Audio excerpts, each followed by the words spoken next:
Различни видови на популаризација на книгата и нејзино доближување до читателите се составен дел на одбележувањето на Светскиот ден на книгата и авторското право широм светот. Кај нас стивко поминуваат ваквите настани, но воедно се повод за преиспитување не само колку се чита, туку и колку се почитуваат авторските права.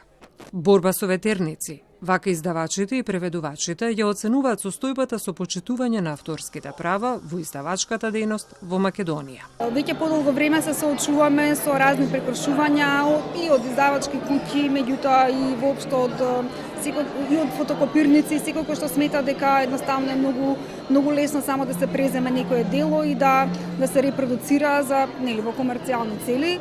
Едноставно не постои доволно развиена култура и разбирање на тоа што значи авторско право.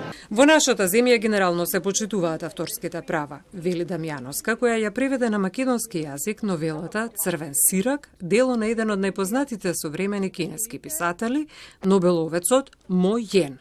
Да речеме за помалите и помалку познати култури како што е кинеската, не тера нас преведувачите да ги преведуваме пак класиците каде што нема авторски права, а кога имате желба да преведете некој познат автор, тогаш е патот многу потешок, бидејќи авторските права се многу скапи, а издавачките куќи тие средства не можат да ги надокнадат со тиражите на еден толку мал пазар како што е македонскиот.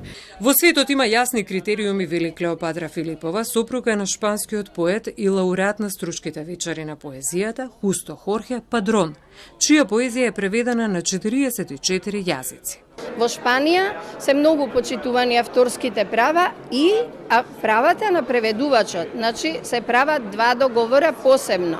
Значи, тоа никако не смее да излезе ништо во печат без знаење, без дозвола од авторот и од преведувачот. Книгите многу ни се потребни денес, посебно денес кога светот станува нетрпелив, брз, дефокусиран, кога не се чита толку многу, кога се пишува непотребно многу, кога вредностите се изменети, кога човештвото се наоѓа толку близко до сопственото уништување.